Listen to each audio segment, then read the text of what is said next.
द्वादशोऽध्यायः भक्तियोगः। अर्जुन उवाच एवं सततयुक्ता ये भक्तास्त्वां पर्युपासते ये चाप्यक्षरमव्यक्तं तेषां के योगवित्तमाः। श्रीभगवानुवाच मय्यावेश्य मनो ये मां नित्ययुक्ता उपासते श्रद्धया परयोपेताः ते मे युक्ततमा मताः। ये त्वक्षरमनिर्देश्यम् अव्यक्तं पर्युपासते सर्वत्र गमचिन्त्यं च कूटस्थमचलं ध्रुवम् सन्नियम्येन्द्रियग्रामं सर्वत्र समबुद्धयः ते प्राप्नुवन्ति मामेव सर्वभूतहिते रताः। क्लेशोऽधिकतरस्तेषामव्यक्तासक्तचेतसाम् अव्यक्ता हि गतिर्दुःखं देहवद्भिरवाप्यते।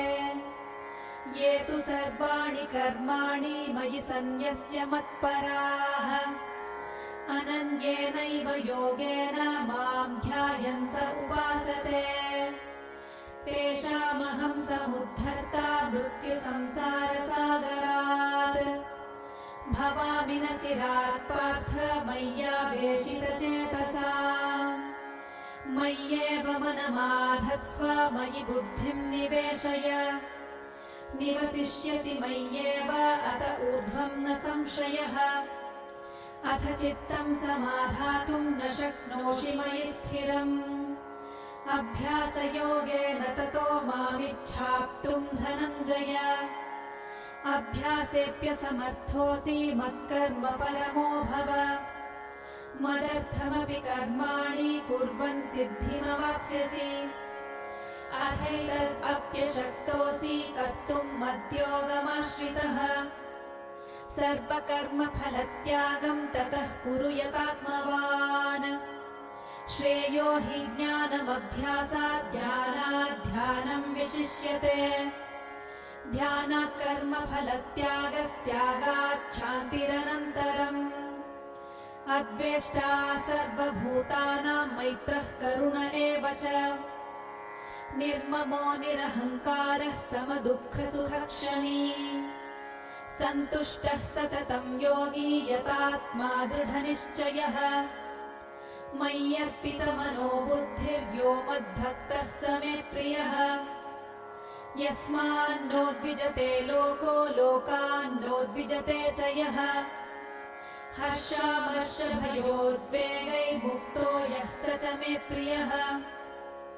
अनपेक्षः शुचिर्दक्ष उदासीनो गतव्यथः सर्वारम्भपरित्यागी यो मद्भक्तः स मे प्रियः।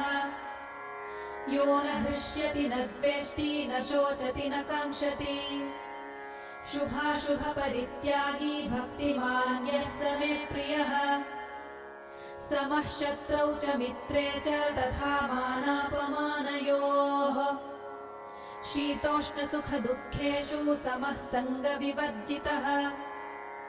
तुल्यनिन्दास्तुतिर्मौली सन्तुष्टो येन केनचित् अनिकेतस्थिरमतिर्भक्तिमान् मे प्रियो नरः।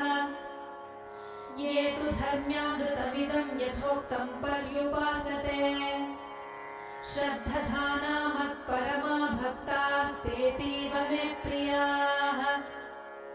ॐ